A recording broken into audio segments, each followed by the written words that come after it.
Before we jump in, let's be real. This podcast contains jokes, laughter, and a whole lot of real talk. Yes, we cover serious crimes. Yes, we add a little humor, but never, and I mean never, at the expense of the victims or their families. If you're sensitive, easily offended, or the type to clutch your pearls every time someone laughs during a true crime story, this may not be the podcast for you. But if you like your true crime with a little bit of spice, a lot of honesty, and just enough petty to keep it fun, welcome to Melanin Mysteries, baby. Let's get into it. Hey, besties and cousins.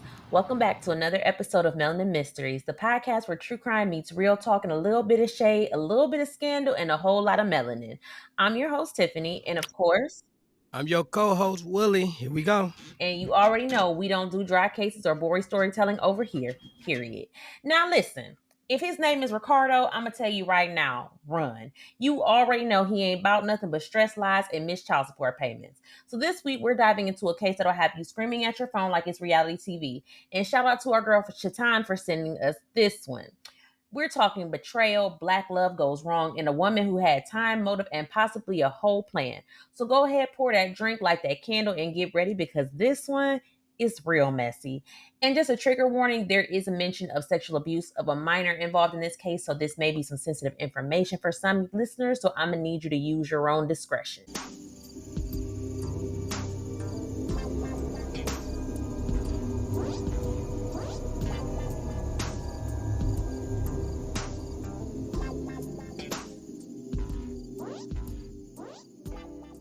So people always think I was just cold, but they don't know what it felt like being trapped like that. I met him when I was young, broken, and looking for something that love felt like love. But he wasn't love. He was control. That day he told me if I didn't rob the first person I saw, he was going to kill my brother. Just like that. No hesitation, no bluff in his voice. I was scared, shaking, and I didn't know what else to do. So I did what he said. And everything changed after that. And at just 17 years old, I'm looking at a life sentence. So Machelle Yvonne Pearson was born around 1966 in Michigan. I couldn't find much information on her parents, but she did have a sister, and then she had a brother, Alan Jr. Montgomery. Her father, or possibly stepfather, there was conflicting information, but was a drug addict. Her mom passed away from breast cancer when Machelle was 12 in 1978. Her mother actually passed away in her arms, and one of the last things she said her mom said to her before she passed was for her to take care of her siblings. Now, after her mom passed, she started being molested by her stepfather, and his reasoning was that Machelle just looked so much like her mother. And unfortunately, the damage didn't stop there. After Machelle was able to get away, she was sent to Arkansas to live with family, and she was passed around to different family members. But according to Machelle, they were all addicts, alcoholics, and pedophiles. She was raped by an older cousin and contracted an STI at the age of 12. And when she spoke up for herself, she was beaten. And after that, she was placed in foster care. Now, in 1981, Machelle meets Ricardo Hart at a friend's house. You know, one of those random nights where she didn't even plan on being out. He walked in like he had all the answers, confident, charismatic, already a little bit suspicious. And he said his name was Ricardo. Strike one.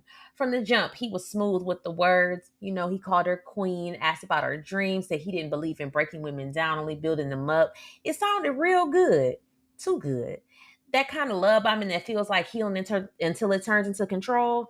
At first, it felt like someone finally saw her. Like, he checked in every morning. You know, he kept her phone lit up with attention, told her she was different, she was special. And after everything she'd been through, she wanted to believe him. But what she didn't know was that behind the compliments and the charm was a man who would drag her into one of the darkest chapters of her life.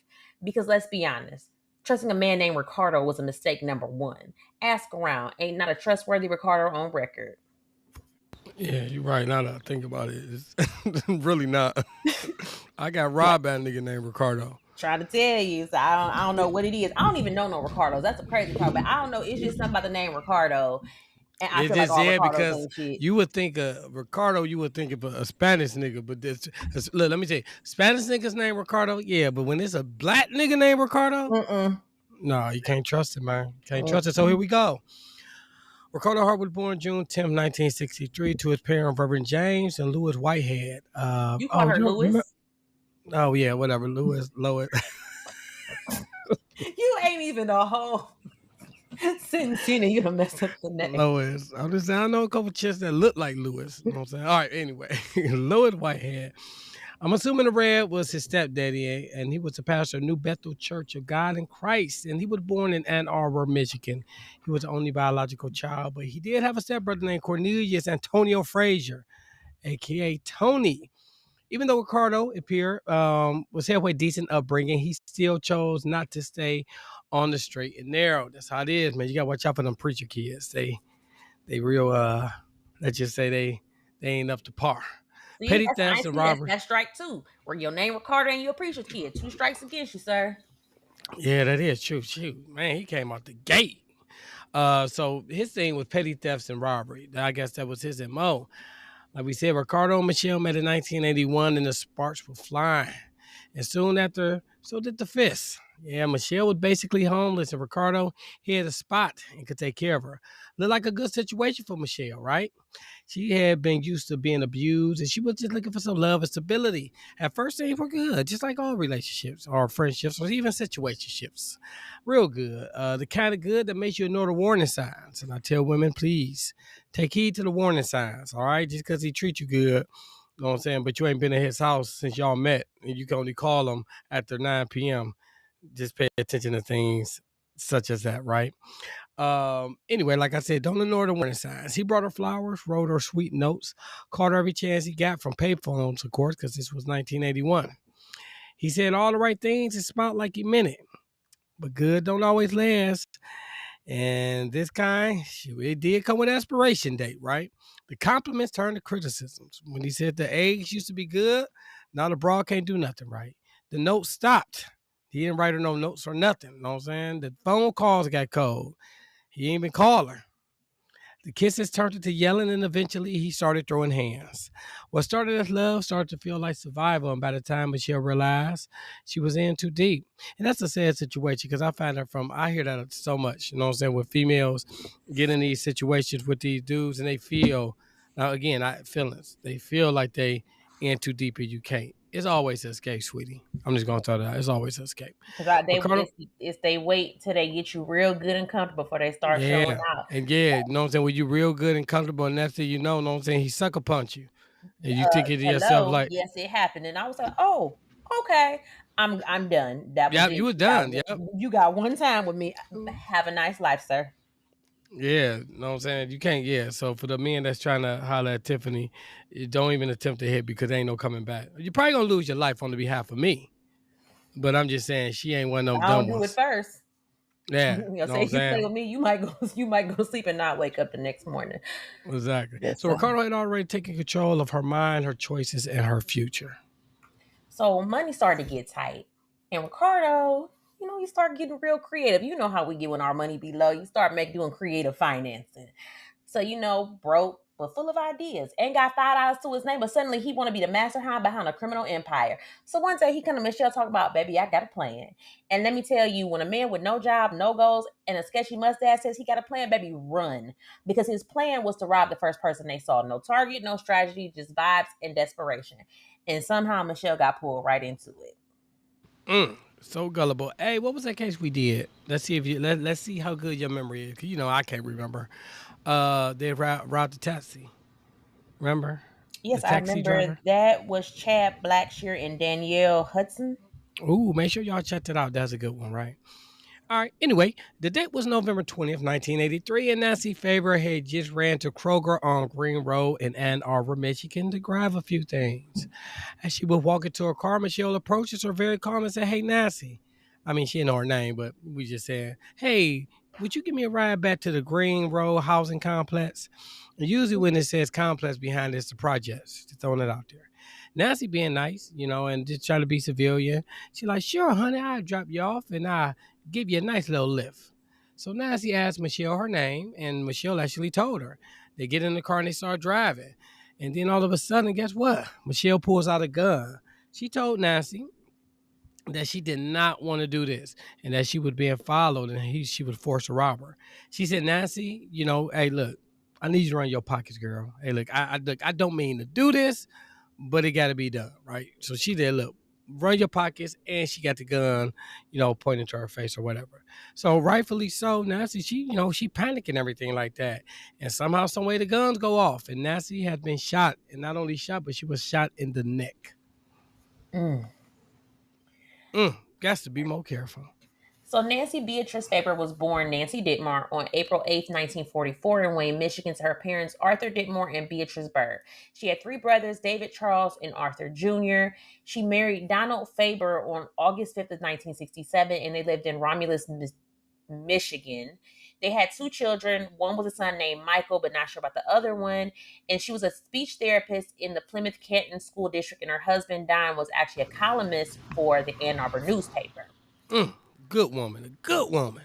Good white woman. Did I mention she was white? Yes, she was white. Oh, wait, So, her name was Nancy, so. I mean, some black Nancy's. Please. I don't know not one white woman named Nancy. Black woman named Nancy. I mean, me either, but I'm sure there are some. So Machelle, she's scared, she's confused, so she hops out the car. She leaves Nancy struggling to live. And this whole time, Ricardo is trailing behind her in his car, watching from a distance like some Dollar Tree mob boss. Like this was Ocean's 11, and he was the brains behind the operation, standing there in dusty sneakers and broken dreams. Dang, you hard on this brother, man. How you know he had dusty sneakers on? Because I assume he did. His name is Ricardo. Because let's be honest, y'all. Ricardo's ain't never been about nothing but drama, delusion, and disappointment. I don't care what nobody say. Wait, did you date a Ricardo or something? Because you kind of look cheese, man. I mean, I'm with you now. I'm following with you. Know what I'm saying? No, I haven't. I ain't never even met a man named Ricardo. I don't know why. Like damn, when I was, you going in? Well, I don't know. It was something about when I was writing this. Like I don't know. The niggas was just pissing me off, and I was just like, you know what? You just can't trust a nigga named Ricardo. I don't know why. People but I just remember felt that deep down in my spirit. So I just wanted to let everybody know. The spirit don't lie. The spirit remember I felt it deep down in my spirit. So I just want everybody to know. Don't fuck with a nigga named Ricardo. Look, Puerto Rican maybe, but a black dude named Ricardo don't do it. I don't think I trust the Puerto Rican ones either. No. Your name Ricardo, I'm just gonna go the other way. So anyway, after she gets out of the Ford Fairmont, she runs and jumps in the car with Ricardo and they pull off. Now, thankfully, there was a witness who saw Nancy slumped over in her car and they called 911. They thought maybe, it's a possibility that she had a heart attack. I guess they didn't hear the gunshot, but they were in the car, so, it could have been muffled. When they got to Nancy, she was barely hanging on. She was rushed to St. Joseph Hospital. When the police searched her car, they found her groceries still in the back seat. But unfortunately, I don't know if that's unfortunately, but her purse was missing. They found a receipt from Kroger timestamped at 7:57 p.m. and she had been found at 8:15 p.m. So I mean, like 18 minutes later, after her leaving, this happened. So they assumed she was robbed. As she got into her car and the killer forced her to drive, she was barely half a mile away from Kroger. So unfortunately, Nancy passed rest in heaven after 2 days later, which was November 22nd, 1984, from her injuries, specifically massive brain damage caused by the bullet wound to her neck. And a 38 is a large caliber gun, right? And you can only imagine how close she was when she shot her. They did know that she had been shot with a 38 caliber revolver, as I said, but they were basically all of the information that they had. So all they really knew was she was robbed because her purse was in there, and she was shot with a 38. And unfortunately, like I said, no leads. They thought that maybe the killer wasn't from around the area due to her car being found so close to the highway. They were on a mission to find her purse, checking trash cans, digging through landfill. Let me tell you, they was one raccoon away from a new reality show. So you can't kill no white women. In Michigan too? And it was Michigan back in the day. Michigan right now is like a blue state, but Michigan back in the day was red. You know what I'm saying? Yeah, you kill a woman of the Caucasus mountain, ain't gonna happen, dog. At this point, they got nothing. It's looking like the cases may go cold after a few weeks have passed, and just like that, divine timing or pure guilt. Ann Arbor police got a tip. December 18th, 1984, someone claimed they knew exactly what happened the night of the murder because that reward money. Oh, was talking, y'all. You know money talking. What walk? Bullshit. All right. You know that? And you already know when cash is on the table, lips get loose. They say put the money on the wood, the bet go good. Money out of sight might cause a fight. Could have been a bystander. Could have been a killer trying to cash in on their own chaos.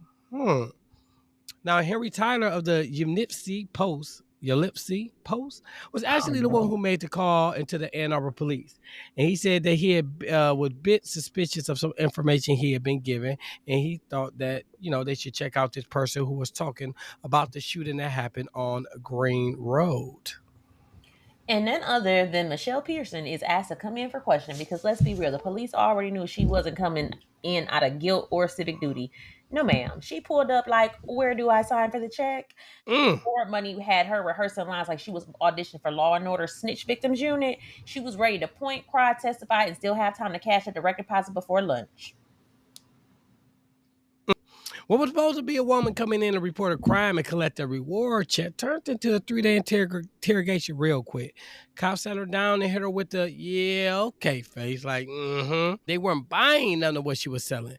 That story had more holes than a busted screen door. And now she looking less like a witness and more like she might have been on, she might did it, right? She folded rather quickly after she figured out they were on to her, and she got to snitching like her life depended on it. You know me, girl. You know I like me a good snitch because it did. Detective Richard Anderson was the detective she spilled it all to. So this is what she said. She explained that it was her boyfriend, Ricardo Hart, who made her do everything. Machelle said that Ricardo was insanely jealous. He was holding her captive. She frequently suffered from bloody noses and black eyes. He would pick her up by her throat and hold her up against the wall. And earlier that evening, on the day that she shot Nancy, he had held a gun to her head and threatened her. Ricardo had actually beat a baby out of Machelle once, right? Dang. Wow, that's horrible. But he was all she had at that time. Remember, she was homeless. So in her mind, I mean, I don't know. Maybe she thinking she was getting sexually assaulted or whatever. I don't know. You know what I'm saying? I mean, she's a teenager, and that's a crazy thing. Especially at that age, you don't think because your brain ain't even fully developed yet. You know what I'm saying? So anyway, he took her in, took care of her. She finally had in her mind a stable household with shelter, food, and like I said, she wasn't being sexually abused. But ain't that crazy? That people settle just for that? But the thing is, you got to think like she's been so traumatized. Like that's all she's known, and like at that point, she really is in a messed up spot. Like, what else do? You don't like you depend on this man for everything. You don't have No, anything, I get it. I get it. and she's still, Yeah, and the thing is, she's still a child. Like that's yeah. so much to put on a child. Yeah, I mean it's a bit. Hey, look again. I agree with you 100%. It's a bad, horrible situation. I'm just like it's sad. It's really sad because people going through that now. You know what I'm saying? But go ahead. So she then went on to say that Ricardo had slapped her in the parking lot of the Kroger and gave her the gun and ordered her to rob the first woman that she saw. He instructed her exactly what to do. Machelle said that she walked up to Nancy Faber and asked her for a ride to the Green Road housing complex. She said, quote, I got in the car with her and he was right behind us. We were talking and she asked my name and she thought maybe she knew me and we got in the car and then we started riding. About a fourth of a mile from the Kroger, I glanced back and I seen Ricky back there and I pulled the gun out. I said, look, I'm being forced to do this. I said, I don't want to. All I want is your money. And then she started to get excited and started reaching. And I had the gun, but I didn't have my finger on the trigger. It wasn't even cocked. It just went off. I didn't even pull the trigger. She said that she really couldn't remember much of what happened after that. She said she remembered her ears ringing and that Ricardo was standing outside and that she had the purse in her hand. Now, when she got back in the car with Ricardo, aka Ricky, he drove them back to their apartment in Yslampy. I know Yslampy. I don't know how to pronounce it. And Ricardo kept the few dollars, and we do mean few, from Nancy's purse. And a couple of days later, they threw the purse in the Huron River. Now, her confession was so juicy, the detectives made damn sure that tape was rolling. One of them probably hit the record button and whispered, go ahead and say that one more time for people in the back. It wasn't just a statement. It was like a whole season finale, and they were not missing a second. And after this 3-day interrogation, 3 days, 3 days, what are you talking about for 3 days for an incident that took 2 minutes? But whatever. I digress. They politely told Machelle she would be going straight to jail. She would not pass go and she would not be collecting any reward money. She was charged with armed robbery, first degree murder, and possession of a firearm during a commission of a felony. No bail, and she was just going to sit until her trial. So on January 5th, 1984, Machelle had her preliminary hearing for the murder of Nancy Faber. It included the taped confession. Michelle's defense attorney, Barry Gates, described Machelle as being beaten for several hours on November 22nd, 1983 by good old Ricardo. and forced to get into the car where he drove like a maniac towards Ann Arbor, and he wanted her to steal bottles from behind the fences at Tom Party Store at the corner of Cross and Baylor. Remember back in the day, they used to give you like 5 cents per bottle, or was it like 1 or 2 cents per bottle? You remember that? Mm-mm. Oh yeah, my bad. I guess I'm the old one. So anyway, because remember he needed cash. That boy needs some cash. Actually, he needs some money to fix his muffler. When Machelle said no, he slapped her. She pled not guilty, and her trial was set for April 30th, 1984. So I guess Ann Arbor PD decided, you know what? Let's go ahead and scoop Ricardo up too. So he was arrested on January 6th, 1984, at his parents' house, no less. The good reverend and his wife just trying to enjoy a peaceful day in the Lord, and here come the police and dragging their son out in cuffs, embarrassing these poor church folk like that. And of course, he got hit with the same charges as Machelle: armed robbery and felony murder. Probably standing there like, man, I ain't even do nothing.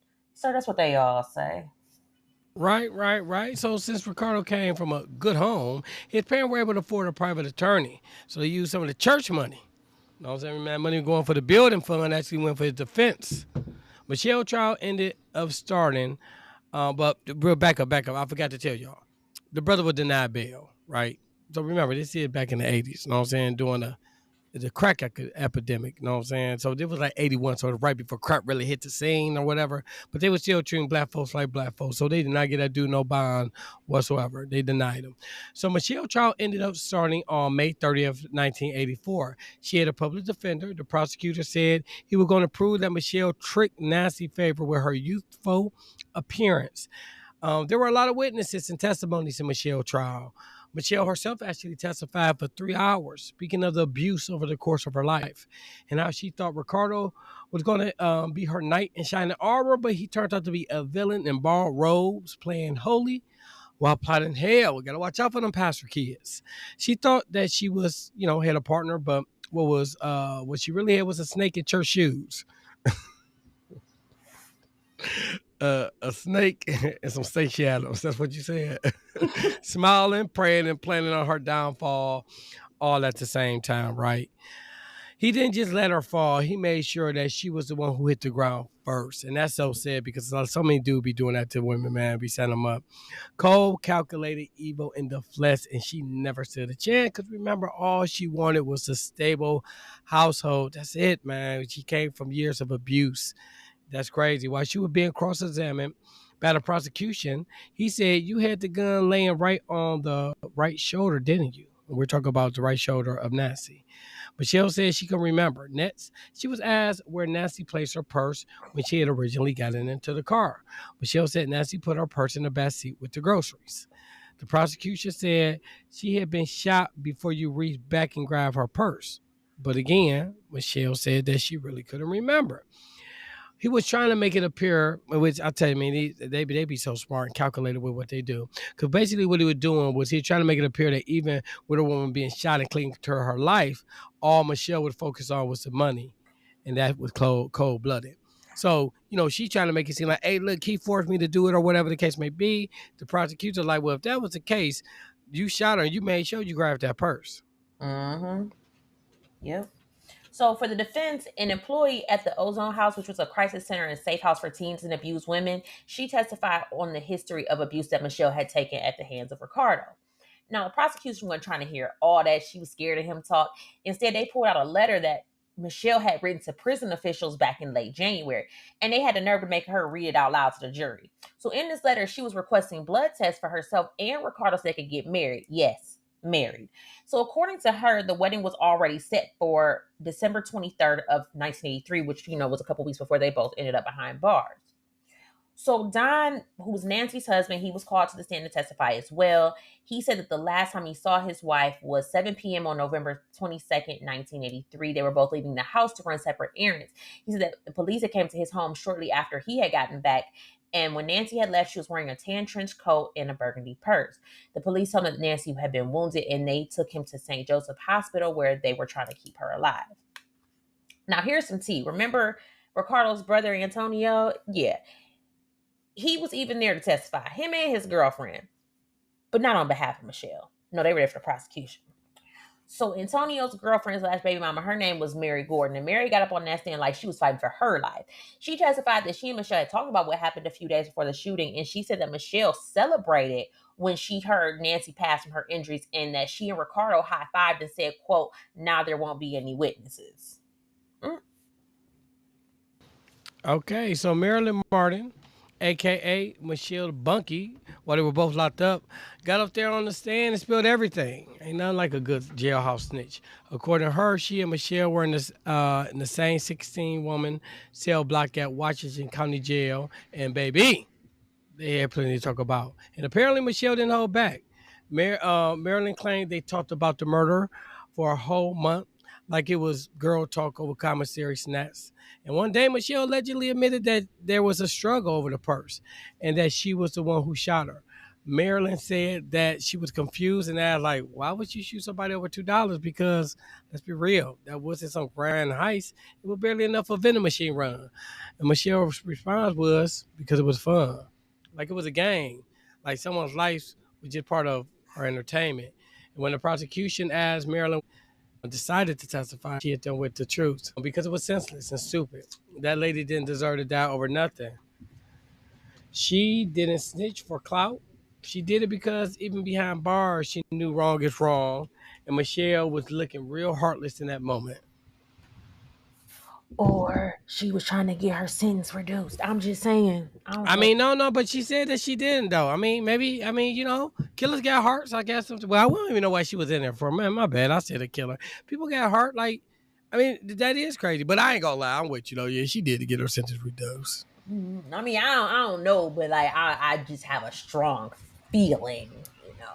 But anyway, it was a detective sergeant Edward Davis of the Northfield Crime Lab of the Michigan State Police. He testified that he identified finger and palm prints found in Nancy's favorite car, and they belonged to Michelle. Now, when it was all said and done, a jury made up of 6 women and 6 men.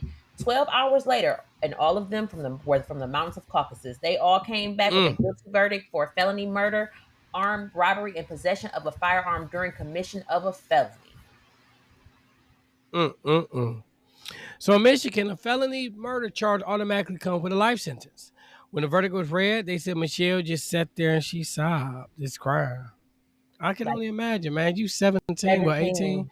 17, yeah, Yes, and they talk 17, about 18. life in jail, and you ain't even Lived.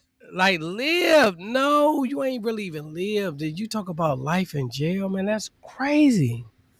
Crazy.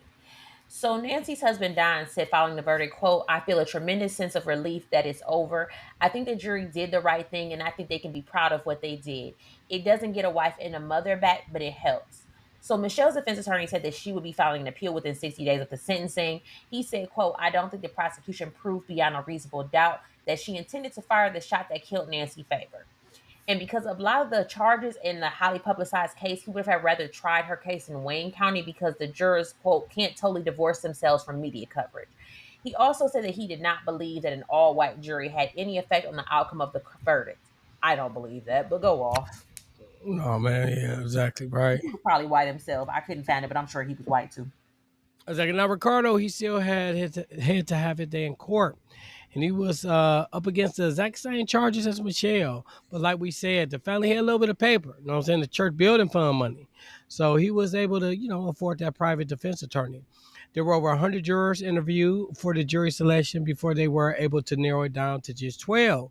They said that more than half of them were removed for cause, specifically because they had knowledge of the outcome of Michelle's case. Now, we know Ricardo pled not guilty as well. He said he had no parts of whatever Michelle claimed they did with Nancy. He did admit that he was thinking about hitting a Domino's pizza, and he had a gun that his stepbrother Antonio had given him. Though he snitched like wait. He Mm-hmm. did. He kind Mm-hmm. of snitched there. He He did. like yeah, he did. He did a little alley oop snitch. You know what I'm saying? Okay.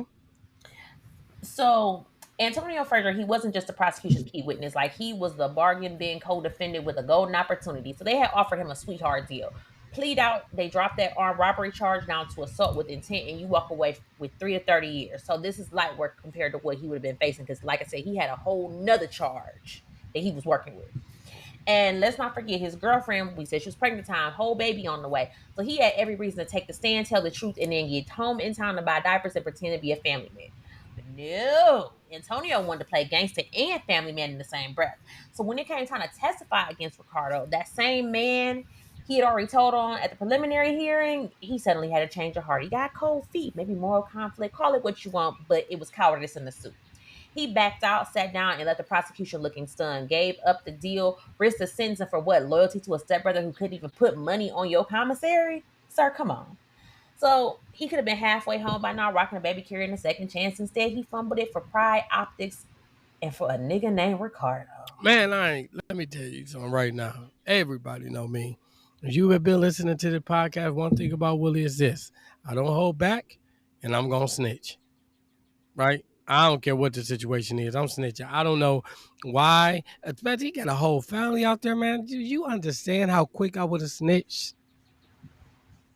Even if I had no family, I would have snitched. You know what? I ain't even got to be part of the case, and I'm snitching. All right, go ahead. My bad. And this is why you commit crimes by yourself. Because what the Yin Yang says, if you was by your, can't nobody tell on you if you was by yourself. I'm just Amen to saying, that. start committing crimes by yourself. So in the prosecution, they were not having it. They called Ricardo out right while he was on the stand fumbling over his words. Talk about I don't remember. He then said that he wasn't going to testify against his brother because after having more time to think about it, he decided that he didn't want Ricardo to be convicted of armed robbery and felony murder. Somebody got to be convicted, and it won't be me, right? Anyway, Mm-hmm. somehow the two ended up on the same cell block in the county jail when they were specifically ordered by the prosecution office to be kept separate. And while in jail, they discussed the case. Big mistake, man. He could have been home, right?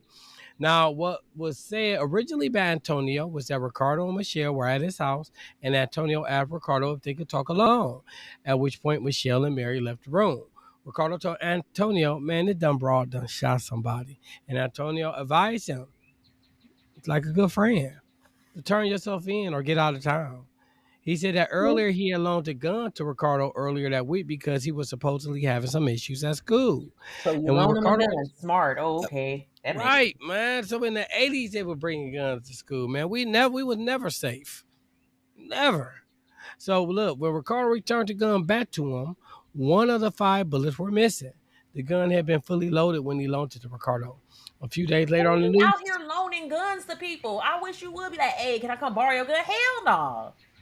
man, but they young though, man. They I don't young. care if I'm young. Like that, certain things are just kind of like common sense. Like why you need to I know, borrow a but I think gun? we older now. We got it. Like, but yeah, these YNs as they call them, don't got none. And the one back in the day, I don't know. I thought they would have more common sense, but obviously they didn't. So a few days later on the news, he saw a composite sketch of a suspect, but it did not look anything like Ricardo, so he didn't pay it no mind. So,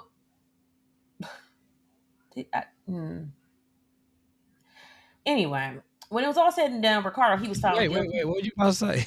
Cause it's just like y'all dumb is y'all dumb. Like I had like it just don't make sense to me. I don't understand. That's all.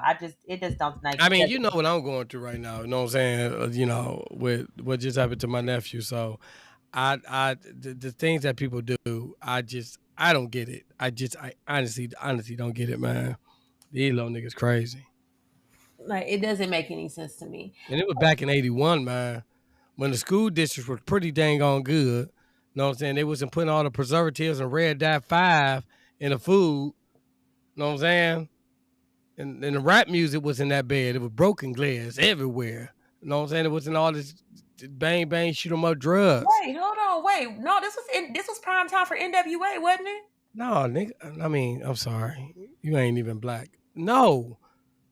When did No. NWA come out? I Like swear it was. 86, 87. Oh, okay. Well, I'm a little If early. gangster rap wasn't out then, that's why I said with broken glass everywhere. If it ain't, but yeah, that's. Don't push me because I'm close to the edge. They playing basketball. That was the hardest. Like you know what I'm saying?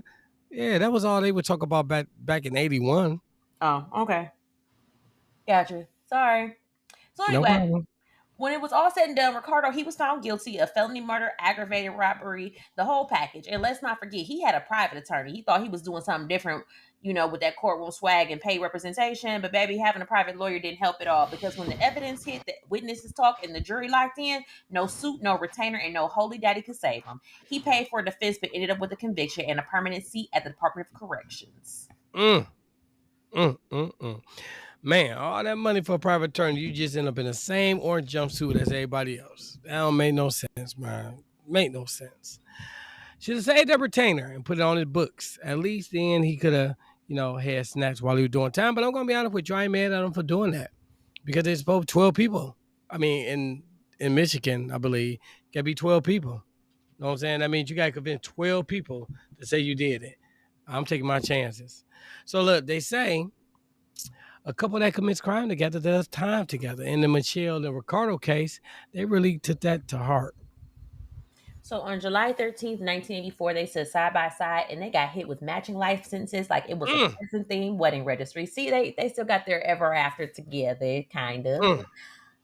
But wait, there's more. The court went ahead and tacked on an extra 20 to 40 years for the armed robbery, and then they threw in an extra 2 years for the gun charge, Now just in y'all case doing they too forgot how much. serious it was. Yeah, they doing too much. They ain't not do all that. Well, they did. So now, not only did they get a lifetime commitment, they got bonus time. That's not love, bestie. That's a joint sentence with interest. So Machelle, she was sent to the Huron Valley Women's Facility, and Ricardo went to do his time at Southern Michigan Prison at Jackson. Mm. Now, usually, that's the end of the story, right? Because usually by now, I'm like, all right, and that was the story of a nigga named Ricardo The ain't shit ass nigga and named Ricardo. old girl. But no. There's more. So in 1986, Michelle was denied for a second trial. Her defense attorney was Gary Burton, and he said he was highly upset and he believed her case was appealable, but he wouldn't be representing her going forward, but he wanted her to take it to the Supreme Court. He said that the Ann Arbor police arrested Michelle without warrant, and Circuit Judge Ross Campbell shouldn't have admitted the taped confession into evidence that the judge clearly did not instruct the jury on Michelle's direct defense. And after years of appeals, it's looking like Michelle will be in prison until she dies. She was just 18 when she was sentenced, and Ricardo was 21. So while in prison, Michelle was again sexually assaulted and raped by a prison guard whom she became pregnant by and gave birth to a baby boy while in prison. Now her Dang. son, right, the poor woman cannot catch a damn break. Her son was adopted when he was 5, and she hasn't seen that poor boy since. So the guard was basically given a slap on the wrist, 2 years of probation for rape due to her being an inmate. And that aggravates me because just because you're an inmate, you're still a person. He had no right to take something from her that she didn't offer. It doesn't matter if Mm. she was an inmate or not. It don't. Oh my gosh. I guarantee you it's white. I don't know. I don't care if he was white, black, purple, yellow, but a 2 year probation, and he probably lost his job, and that's all he gets. And No, that they poor, know he probably still working there, man. He probably no, the you warden probably now. that's I don't know, like that's still like a charge. Like you probably can't. They It's probably. rape. I Well, know you what I'm know saying. what? I mean, they probably But you know what he though? probably still lost his job. We got somebody in the highest office that was accused of I don't even rape. want to talk about that right now. Yeah, and he's now causing wars. But go ahead. Yeah, I ain't gonna speak on that. So, but in 2012, the Supreme Court ruling Miller versus Alabama declared that life sentences with no parole for juveniles was cruel and unusual punishment, and it was ruled that a resentencing must take into account the fact that juveniles are inherently less culpable than adults due to brain development patterns, and they have the potential to be rehabilitated. So, August 28th, 2018, Michelle was released on parole from prison after serving over 30 years. She was one of 80 juvenile lifers that was released as a result of the ruling. And she was 52 when she was released. So, gosh, she literally spent like her whole life. All the good cooch years. You know what I'm saying? Yeah, good lord. The So good she cooch was, years. yeah, she was reunited with her brother, her nieces and nephews, and she had a friend who took her to buy shoes and clothes. One of the alternate jurors who was on her original trial had kept up with her over the years. She actually helped her to find housing and employment because she said with her being a convicted felon, she couldn't even get a job scooping ice cream. Like that's crazy. So now she speaks with at-risk kids who are heading down the wrong path and young women who have been abused. She also spoke about how she had to make amends and she is and will always be remorseful. She said that she had been threatened that her brother would be killed if she didn't commit the robbery. And she felt like it was her brother's life or her own life or someone else's. So she was just 15 when she met Ricardo. She was scared, abused, and looking for someone to protect her. But what she didn't know was that the real danger would come from inside the prison system. So in March 2019, Machelle filed a federal class action lawsuit against the Michigan Department of Corrections and the Huron Valley Correctional Facility for Women. She accused of them of operating in a state of degradation, filth, and inhumanity, where scabies were spreading, women were denied basic hygiene, medical care, and mental health support. And I just gotta, you gotta throw rape in there. I'm just saying because that's what happened. The guy raped her, only got 2-year probation. But I digress. And get this, the case was denied summary judgment by the court in August 2020, meaning it survived the initial legal challenge. She cleared a major hurdle. So when she's suing them, is she suing them for money? Yeah. Mm-hmm. Did they say how much? No, that wasn't disclosed. All right, by June 2024, the lawsuit had progressed significantly. Defendants, I apologize, attempted appeals, but the case moved forward through discovery and stayed alive despite delays, and it is still ongoing. I don't blame them. Look, I'm a firm believer. Yes, when people go to jail, depending on what you did, sometimes I'm not gonna lie, you need to be the worst of the worst. But my thing is, I feel like everybody they kind of Don't take everything away is their basic uniform. human rights. So, like, that's the Yeah, problem. yeah, everything be so uniform, like they literally how they treat some of these prisoners and everything. It's horrible. You know what Exactly. I'm saying? At the end of the day, Look, they're still people. yeah, but no, but there's some people that deserve it. I'm sorry, Okay, some but people but imagine you're in there for something exactly. small. You know what I'm saying? No, exactly. That's why I say everything is uniform. I'm with you. You got people that deserve it. You got like mass murderers, like the old dude Alton, what's Coleman. his name? Alton Coleman. Oh, he deserved it. That brother deserved it all day long. But then you got an individual that may be in there for hypothetically for like something he didn't do. You know what I'm saying? Or I don't know, or But a okay, robbery. but the thing is, like, still give them their basic human rights. Like, they shouldn't be walking around where they can't, properly use the restroom, or Man, it's look, so some disgusting that, what people I'm saying, like, that you're getting sick. look. Like, I'm being honest. unfortunately, still treat them like people. I mean, even though they deserve it, I ain't trying to be funny. God gives us grace. Still treat them like I got people. you. I You know got what I'm you. saying? No, Like, I'm saying I got you. that's just all I'm saying. Like, they're still people at the end of the day, and I get they're prisoners, but you can't. No, it's some monsters though. Alton Coleman was a monster. He absolutely was a monster. He You know what I'm saying? absolutely What's was. his But I'm name? just saying, like, What's his name? What's the dude it's so name? many of them. Vincent Brothers was a monster. It's so Benson Brothers. That's many. what I'm thinking about. That's so crazy. We're on the same wavelength. I was thinking about him. He's a monster. That brother deserved to get no commissary and the Bucci cat tempered with by different people every single time. I don't know about that. But Yeah, I'm just saying, like, at the end of the day, like, you still have to give people their basic human rights. Like, I that's got all you. I'm saying. Except those two. But go ahead. Anyway, go And ahead. many more on that could be on that list, but still.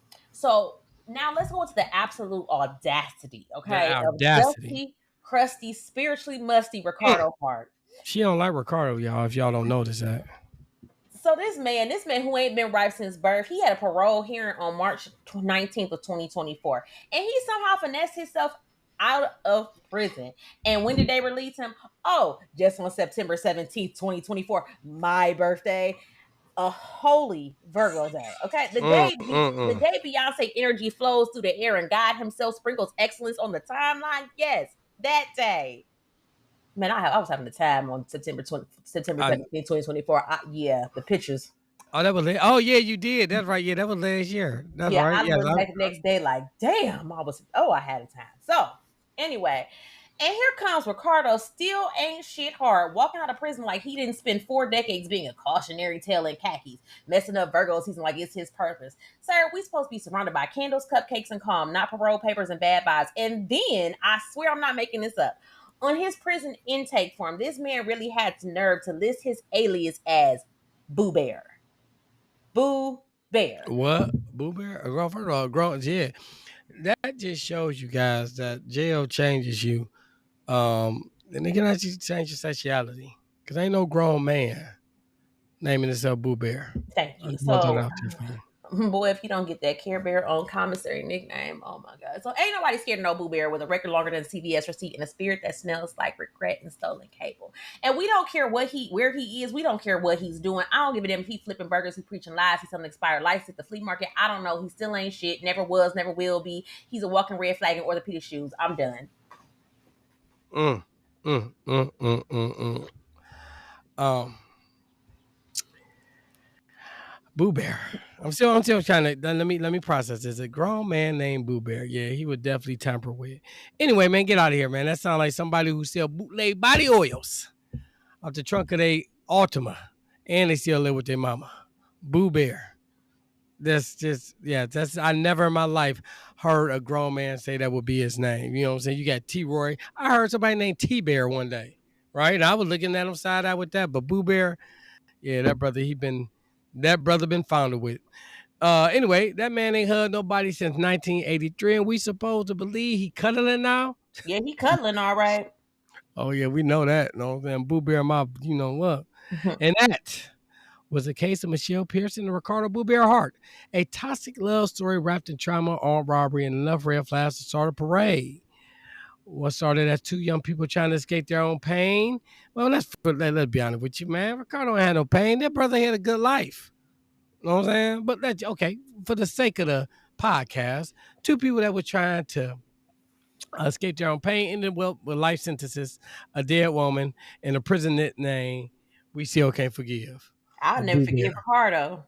None Yeah, of but them. I'm just saying I can't imagine like, hey, you're like, what type of tattoo you want? Yeah, just get my nickname. Okay, brother. Okay, okay, what you want? Yeah, put Boo Bear. What? Boo Bear.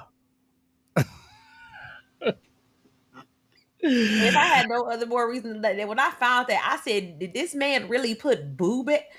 Like, Boo no, Bear. I don't. I know that's horrible. Anyway, let's go to our favorite subject. I mean, not favorite subject. You got me messed up. This Boo Bear got me confused. Our favorite segment called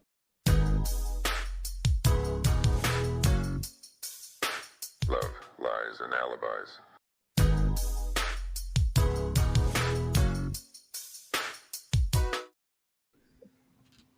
All right, all right. What do we got? I'm Okay, trying so to.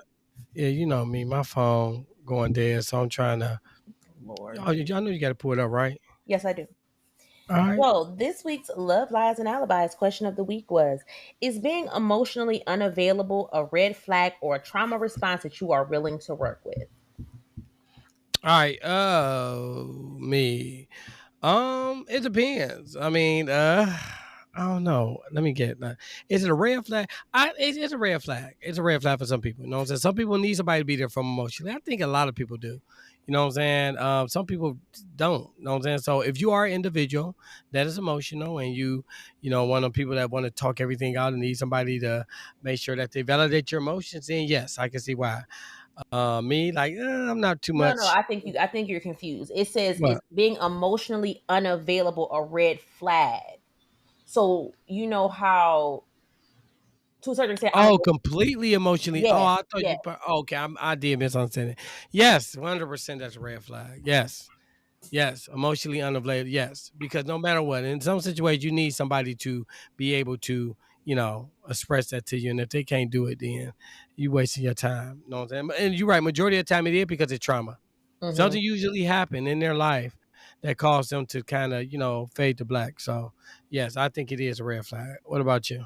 Is that something that you're willing to work with? No, I ain't about to wait. Why am I? If it, you know me, if it's a red flag, you know what I'm saying. Look, I'm at that. Look, I'm old. All right, red flags. I don't do multiple red flags. The first red flag, I'm gone. You know what I'm saying. Me and Tiffany, that first red flag, we go. Tiffany has actually stopped talking to somebody because they didn't have a passport. I mean, saying so that just let y'all know we see a red flag, we gone. We don't need multiple. You ain't lying about that because yes, being emotionally unavailable is absolutely a red flag. I don't have the time nor the patience to be trying to sit there and coach you through whatever trauma that you done dealt with. If I could take the time to get my life in order and heal from my trauma and figure out what I need to do so I can be a better version of myself for when I do decide to get into a relationship, then you need to do the same. I don't have time to be sitting there trying to baby nobody. I'm not trying to fix you. I've done the whole build a bear thing. I don't wish to do that anymore. I need you to come to this situation healed and ready to build something.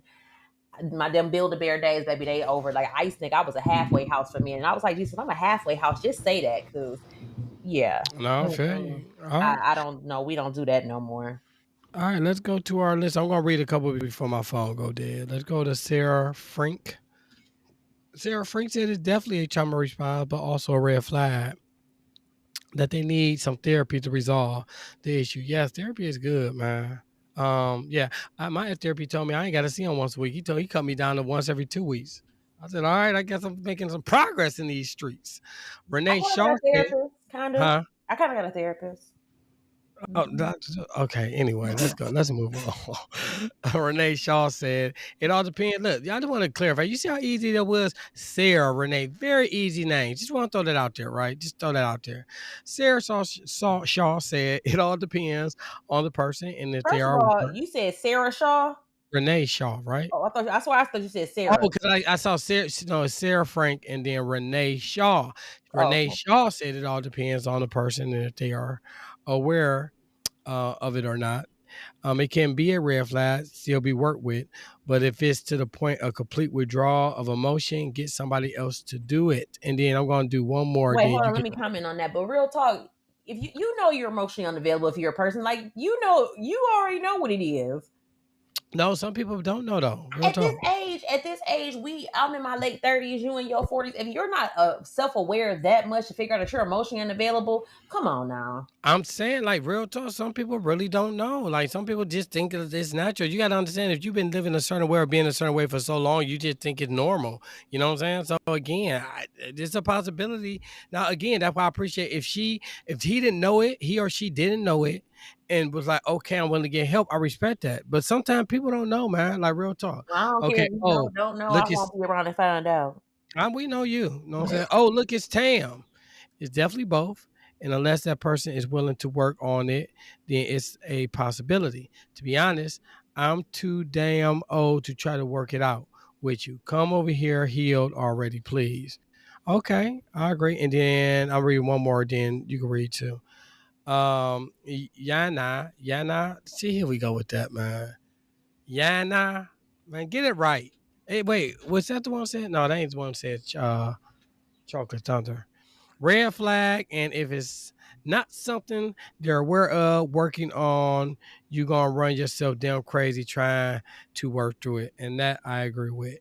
Mm-hmm. And you If ain't they about to stress don't me know, out. but if they don't know and don't work on it, but if they don't know it and they are willing to get the necessary help, and I'm not talking about help from Cuzzo, who know what I'm saying, good at talking about stuff. I'm talking about actual help from a licensed certified therapist that actually that works on with these certain things. You know what I'm saying? But the thing with it's not about just going to therapy. Like you have to be willing to put in the work. Like Yeah, the step to go to the therapist is the easy part. Like you have to be willing to put in the work that the therapist is going to give you. Like it's a process and it's not easy. You have to be yeah. willing to put in work, and that's something that's going to change overnight. And honestly, I don't even have time. Okay, so I'm gonna do Terry, and happy birthday to Terry. It's her birthday today. Happy birthday, Terry Love.